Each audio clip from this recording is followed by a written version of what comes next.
এই ভিডিওতে আপনি আমার সাথে থাকেন না থাকেন, ভিডিওটা একটুখানি বিতর্কিত হতে চলছে, কারণ এই কথা শোনার পরে আপনি আমাকে বলবেন যে এই ব্যাটা মাথা ঠিক আছে। তো দেখেন, আমি এই যে জামাটা যেটা পরে আছি এটা কিনছি ব্যাংকক থেকে। আমি যে প্যান্টটা পরে আছি এটাও ব্যাংকক থেকে কেনা। না না না, ব্যাংকক না, ভ্যানকক। মানে ভ্যানের উপর থেকে। আমার বাসা মোহাম্মদপুরে, আমার গ্রামের বাড়ি হচ্ছে রাজবাড়ী জেলার মাছপাড়া একটা গ্রাম আছে সেখানে। তো পৃথিবীর বিভিন্ন দেশে ঘোরার সুযোগ আমার হয়েছে, স্পেশালি মানে যতগুলো দেশে মানুষ যায় আমার সুযোগ হয়েছে। সেসব জায়গা থেকে আমার হয়তো কিছু একটা কেনার সুযোগ হয়েছে, কিন্তু আমি মোস্টলি জামা কাপড় কিনি বাংলাদেশের রাস্তার ফুটপাতের ভ্যানের দোকানগুলো থেকে। এখন আপনি আমাকে বলতে পারেন যে আমি কি ফুটপাতের দোকানগুলোকে প্রমোট করছি? ভাই, আমি করছি।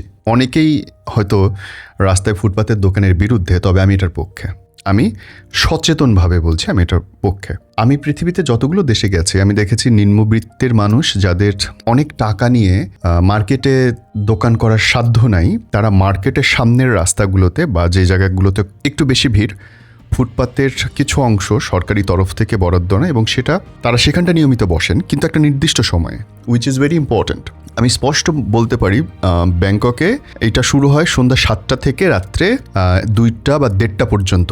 এটা সরকারিভাবে অনুমোদিত। ওদের তো অফিস শেষ হয়ে যায় আগে 5:30টার মধ্যে ক্লিন হয়ে যায়, 7টা পর্যন্ত অফিসের মানুষজন থাকে, তারপর 7টা থেকে শুরু হয় পার্টি। সো তারপরে 9টা পর্যন্ত, মানে রাত্রে 1-2টা পর্যন্ত বা সারা রাত, যার যখন ইচ্ছা। এবং এটা গভর্নমেন্ট নিয়ন্ত্রিত। প্রত্যেকের জন্য আলাদা ইলেকট্রিক কার্ড আছে, ইলেকট্রিক কার্ড দিলে তারা লাইট পায়, সো গভর্নমেন্টও ট্যাক্স পায়। যে কোনো জায়গা থেকে লাইন নিলেও লাইন চালাইতে হইলে তার হচ্ছে মিটার লাগে, মিটার টোটো।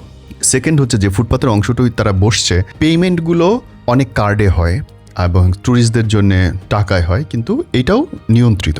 এবং কোনোভাবেই ফুটপাতের ধরেন এত বড় ফুটপাতের একটা অংশ, এইটুকু অংশের বাইরে কিছুতেই আসতে পারবে না। তাদের দোকানগুলো অনেক স্লিম।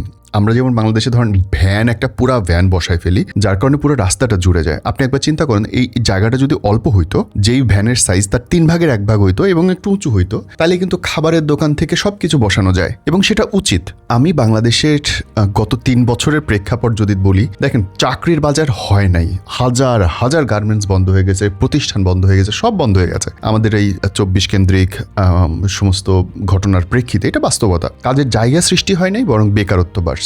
সেই বেকারত্ব একটা দিক উন্মোচিত হয়েছে যে আমাদের দেশের শিক্ষিত তরুণ যারা আমরা আছি, আমরা নিজেদের মতো করে কিছু করছি। যেমন ধরেন আমি ডিজিটাল প্ল্যাটফর্ম করেছি, আমি বিজ্ঞাপন বানাই, বিজ্ঞাপন বানিয়ে দিই, মানুষকে বুস্টিং করে দিই, এটা আমার প্ল্যাটফর্ম। আমি নিজে, আমার টিমে প্রায় ধরেন 11 জন মানুষ আছে, আমার সাথে 11 জন পরিবার কাজ করে। এটা আমার ইনভেস্টমেন্ট, আমার নিজস্ব প্রতিষ্ঠান। এরকম আমি অন্তত 10,000 ছেলেপিলেকে চিনি যারা অনার্স মাস্টার্স করার পরে কেউ হয়তো একটা দোকান দিয়েছে, কেউ ফুটপাতে একটা খাবারের দোকান দিয়েছে, কেউ ব্যবসা করছে, নানানভাবে নানান কিছু করছে এবং এটা খুব ভালো। আমাদের তো পেট চালাইতে হবে দিন শেষে, এবং তার জন্য নিজেদের জায়গাটা করে নিতে হবে। সবসময় প্রাতিষ্ঠানিকভাবে বসা সম্ভব হয় না এবং সরকারের উচিত এই জিনিসগুলোকে সহায়তা করে, এবং আমি এই সরকারের খুব পক্ষে এই জায়গাটায়। কিন্তু টাইমিং এর ব্যাপারে আমার দ্বিমত আছে। আমি মনে করি না সারাদিনের জন্য ফুটপাত বরাদ্দ দেওয়া উচিত। না, 8টা পর্যন্ত মানুষের চলাচল। ধরুন আমাদের দেশে অফিস বন্ধ হয় কয়টায়? 7টা, ম্যাক্সিমাম 6টা থেকে 7টার মধ্যে তো শেষ হয়ে যায়। 7টা থেকে 8টা পর্যন্ত হয়তো জ্যাম থাকছে। 8টা থেকে দোকানের জন্য দিয়ে দিন না। ধরেন 8টায় আমাদের সমস্ত মার্কেট বন্ধ হয়ে যাচ্ছে, সো মার্কেট আলাদা কোনো অসুবিধা থাকবে না। 8টায় মার্কেট বন্ধ, ফুটপাত শুরু হবে 8টা থেকে। 8টা থেকে রাত্রে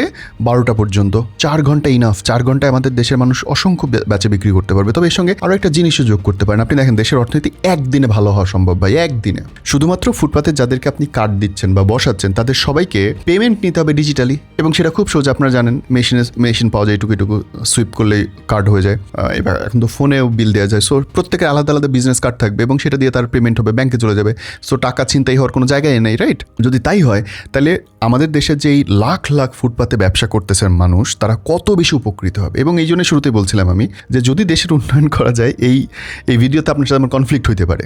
শুধু এইটুকু আমার তরফ থেকে যুক্তি হচ্ছে, মাননীয় সরকার প্রধানরা যদি ভিডিওটা আপনার কাছে পৌঁছায়, প্লিজ রাত 8টা থেকে রাত্রে 1টা পর্যন্ত এই সময়টা ফুটপাত বরাদ্দ দিয়ে দেন প্লিজ। এবং আমাদের দেশে পুলিশ অনেক ভালো, দে আর হেল্পিং অ্যাকচুয়ালি। আমাদের দেশের পুলিশরা আপনি দেখেন যতই বকাবাজি করেন, গালাগালি করেন, দেখতে না পারেন, কিন্তু এটা সত্যি আমাদের দেশের পুলিশ পৃথিবীর যে কোনো দেশের পুলিশের চেয়ে মানবিক। এবং তারা আমাদের দেশের মানুষের দুঃখ বোঝেন, শুধু আইন বোঝেন না, দুঃখটাও বোঝেন, বাস্তবতা বুঝে তারপরে তারা ডিসিশন নেন। সো পুলিশকে যদি বলেন যে একটা পর্যন্ত এদেরকে প্রোটেকশন দেবেন এবং তার জন্য বরাদ্দও করা যেতে পারে, এইটা দিলে বাংলাদেশ অটোমেটিকলি জ্যামও কমে যাবে, সব জায়গায় দখল হবে না, সবাই 8টার পরে বসে যাচ্ছে এবং আমাদের জন্য, আমরা যারা নিম্ন মধ্যবিত্ত মানুষ আছি, আমাদের জন্য অনেক ভালো, আমরা সুন্দর করে কেনাকাটাটাও করতে পারবো।